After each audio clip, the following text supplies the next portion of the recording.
Hey, what's going on YouTube? It seems like a while since we've spoken. That's because I've been moving and I'm working in the kitchen in my new suite at the moment. 360 the camera real quick. I pay $1,000 a month to rent out this place, but it's self-contained. It has a bedroom, a suite, and a bathroom. I just recently did a setup video, so it's too early to do another one. I'll probably have to do a giveaway or something if I'm doing another setup video.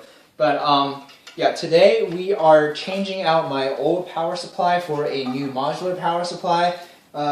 These cables make cable management a pain, and I needed more power anyway. The ones that are most annoying are definitely the ones that power your hard drives. These things, my gosh, there's like 8 of them and I only have 2 hard drives. So we are going with a modular power supply to limit the amount of cables that we have to manage. This work surface, well, I said I was working in my kitchen. This is the only place in my suite that doesn't have carpeting, which makes it the safest place to work to avoid static discharge. This is an anti-static work mat, so pretty good anti-static precautions. But just for the heck of it, before you work with any computer components, try and touch yourself to the metal casing to ground yourself. So this is not going to be an unboxing focused video, but I'm going to show you around the power supply. This is a Cooler Master 1000 watt gold, and gold means that it's better in efficiency than a bronze power supply, but not quite as efficient as the platinum power supply. A tip for new builders, you should shell out the extra like $20 or $30 to go with a modular power supply. And if you have to use a calculator to try and calculate how much energy you need for your graphics card configuration, then go with the next higher up power supply. Don't buy off-brand, because power supply is definitely something you don't want to cheap out on when making your build, even if you are on a, say like you're on your soft budget, a soft budget cutoff like $1,000 limit or $1,500 limit plus or minus a few $100s, and then some people have a hard cutoff where you won't go $1 over $1,000 or $1,500 or $2,000. But protect your more expensive components with an extra $40 or $50 investment in a good power supply. So let's open up this power supply and see what we have.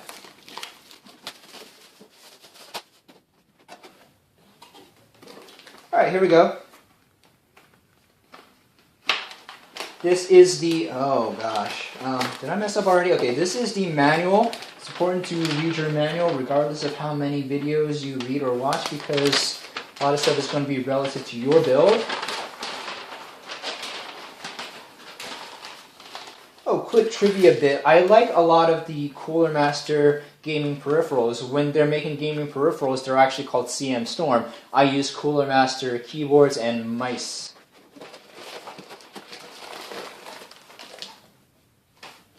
Okay.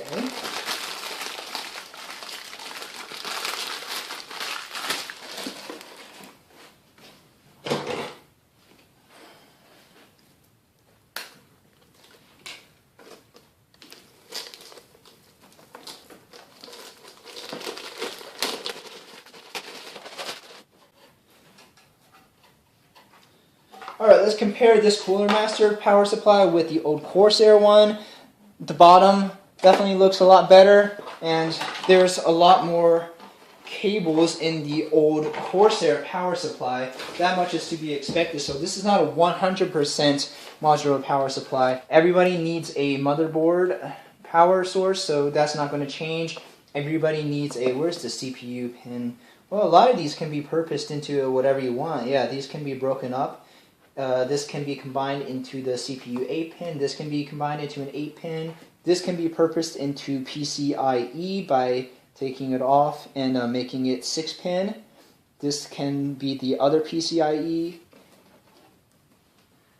And this, yeah, these are going to be for my graphics cards. Alright, let's see what other cables we have.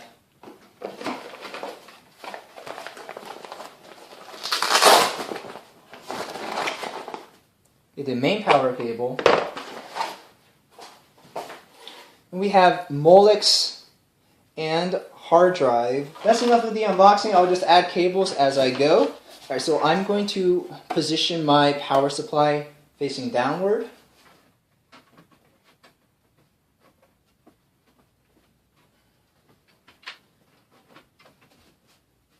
Thumb screws, these usually come with your case.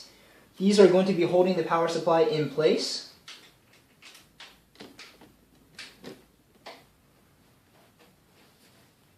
So because I'm angling my fan downward, my thumb screws go into the bottom holes on my case. Yours might be a little different depending on the orientation that you like for your power supply. Now this pin will go through the back of my case. It's impossible to miss. It's either going to be a 20 pin or a 24 pin connector depending on which motherboard you have. And this powers your entire motherboard.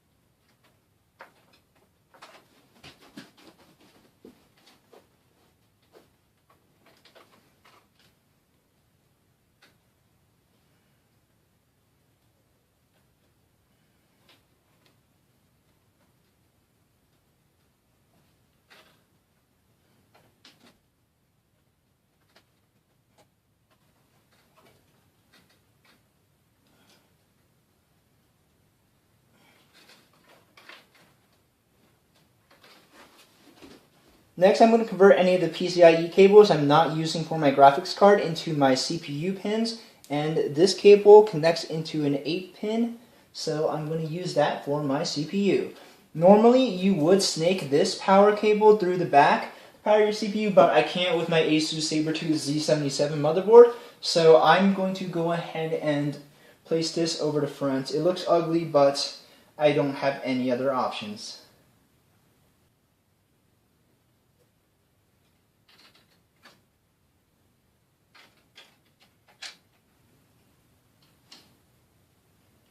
So I heard a very satisfying click with my CPU power cable.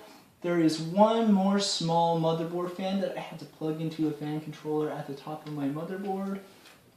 This is a really awkward motherboard to work with. I am working through my top case fan to do this. Okay, good. The small motherboard fan is in. I'm going to snake these PCIe cables around the back. Power my graphics cards.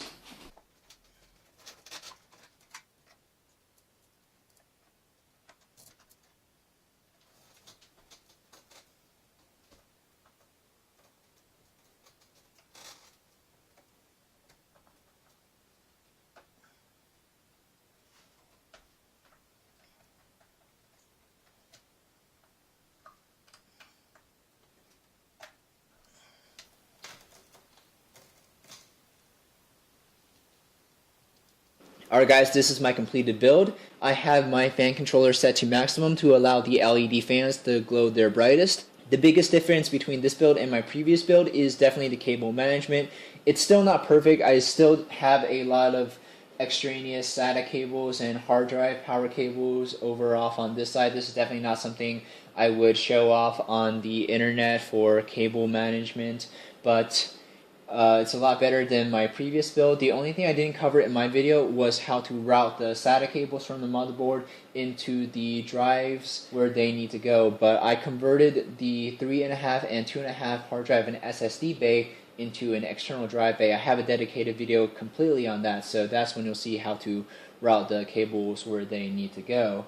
Let's see what else. Yeah, this part is still a mess. I have to get messing around with some zip ties.